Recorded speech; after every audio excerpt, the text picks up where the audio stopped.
tonnerre sur le marché des transferts. Alors que la finale de la Ligue des Champions approche, les plus grands clubs européens s'activent déjà pour dessiner leur futur.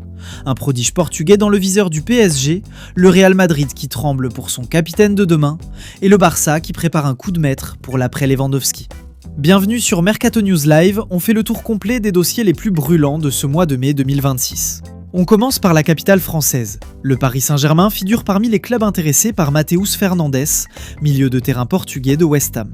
L'information de Roshan Thomas dans The Athletic confirme que Matheus Fernandes est devenu l'une des attractions majeures du marché, et le Paris Saint-Germain semble bien décidé à jouer sa carte. À seulement 21 ans, le milieu de terrain portugais sort d'une saison pleine avec West Ham, environ 34 matchs, 3 buts et 3 passes décisives. Son profil coche beaucoup de cases pour le système de Luis Enrique, capable d'évoluer en sentinelle, en box-to-box ou même un cran plus haut. Il affiche des statistiques impressionnantes en termes de ballons récupérés et de progression par la passe. Malgré ses bonnes performances, West Ham est en pleine lutte pour le maintien en Premier League, actuellement 18e. Une relégation forcerait presque inévitablement un départ, même si The Athletic précise qu'il sera probablement vendu quoi qu'il arrive. Le PSG n'est pas seul sur le coup. Arsenal et Mikel Arteta en auraient fait une priorité pour muscler leur entrejeu, surtout après leur parcours impressionnant en Premier League cette saison. Manchester United reste également en embuscade, cherchant un successeur à long terme pour accompagner Bruno Fernandes. Si le transfert se concrétise, Matheus Fernandes rejoindrait la colonie portugaise déjà bien établie au campus PSG. Pour Paris, ce serait une manière de sécuriser un talent brut avant que sa valeur n'explose totalement, d'autant qu'il est déjà estimé entre 50 et 60 millions d'euros. C'est un dossier à suivre de très près, surtout avec la finale de la Ligue des Champions qui approche et qui pourrait accélérer les mouvements stratégiques du club.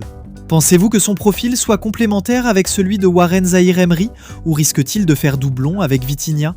Le milieu de terrain uruguayen Federico Valverde souhaite rester au Real Madrid, mais Manchester City et le Paris Saint-Germain sont prêts à l'accueillir si le club espagnol décide de vendre le joueur de 27 ans. Valverde est au sommet de sa maturité physique et tactique. Sa polyvalence, capable de jouer ailier droit, milieu relayeur ou devant la défense, en fait le couteau suisse parfait pour n'importe quelle grande Europe. Il apporterait une puissance physique et une capacité de transition que Pep Guardiola recherche souvent pour dynamiser son milieu de terrain. Pour le PSG, ce serait le profil idéal pour stabiliser l'entrejeu et apporter cette grinta qui manque parfois lors des grands rendez-vous européens. Bien que l'intérêt de City et du PSG soit crédible compte tenu de leurs moyens financiers, plusieurs obstacles se dressent. La clause libératoire. Elle est fixée à 1 milliard d'euros. Autant dire que le Real Madrid a la main totale sur le dossier. Valverde a souvent déclaré son amour pour la Maison Blanche, se voyant même comme un futur capitaine légitime. Si le Real Madrid décide de vendre, ce serait l'un des transferts les plus chers de l'histoire pour un milieu de terrain. Mais pour l'instant, cela ressemble davantage à une prise de température de la part des prétendants qu'à un départ imminent. Pensez-vous que Valverde pourrait s'adapter au style de jeu plus possessionnel de Manchester City, ou sa verticalité est-elle faite pour rester à Madrid ? Aston Villa souhaite recruter l'attaquant argentin Mathias Soulé de la Roma après que les conditions du transfert définitif de l'ailier néerlandais Doniel Malen, en provenance du club des Midlands vers le club italien, ont été remplies.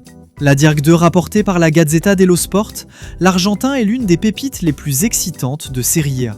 Sa capacité à percuter et sa vision de jeu pourraient offrir à Villa une créativité supplémentaire sur les ailes, un profil très Emery compatible. Son départ définitif vers la Roma semble être la clé de voûte de l'affaire. En remplissant les conditions de son transfert, le club italien libère probablement la masse salariale ou les fonds nécessaires pour que Villa puisse passer à l'offensive sur Soulé. C'est un mouvement stratégique audacieux qui confirme que Villa ne veut plus seulement jouer les troubles faits en Angleterre, mais bien s'installer durablement parmi les grands d'Europe. Pensez-vous que le style de jeu très intense de la Premier League conviendra mieux au profil technique et soyeux de Soulé que la Serie A ? Chelsea souhaite recruter le gardien de l'AC Milan, Mike Maignan, mais les espoirs du club de Stamford Bridge d'attirer l'international français de 30 ans pourraient être compromis s'il ne parvient pas à se qualifier pour la Ligue des Champions. Le gros dossier qui agite la presse italienne ce matin. Ce n'est pas la première fois que les Blues tournent autour de Magic Mike, mais le timing est particulièrement délicat. Avec Chelsea actuellement englué à la 9e place de Premier League à quelques journées de la fin, la qualification pour la Ligue des Champions semble relever du miracle.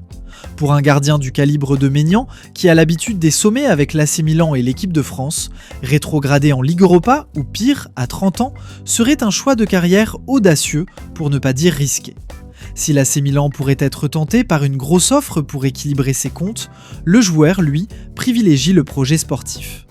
Chelsea a beau avoir un carnet de chèques impressionnant, l'absence de musique étoilée à Stamford Bridge est un frein majeur.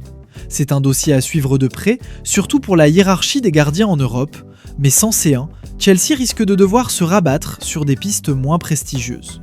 Pensez-vous que Chelsea puisse compenser l'absence de Ligue des Champions par un salaire mirobolant, ou Maignan est-il trop attaché au prestige sportif ? L'international brésilien João Pedro a été annoncé du côté de Barcelone, mais Chelsea n'a aucune intention de vendre l'attaquant. C'est en effet l'une des rumeurs les plus chaudes du moment en ce mois de mai 2026.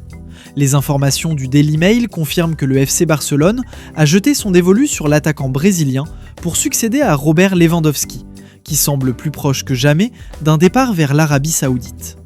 Arrivé de Brighton l'été dernier pour environ 70 millions d'euros, João Pedro a porté Chelsea cette saison avec 23 buts, toutes compétitions confondues. À 24 ans, il est devenu le pilier offensif qui manquait aux Blues. Malgré une saison collective compliquée, le club pointe actuellement à la 9e place et risque de rater l'Europe, la direction londonienne considère le joueur comme intransférable. Le club n'a aucune envie de se séparer de son meilleur élément après seulement un an.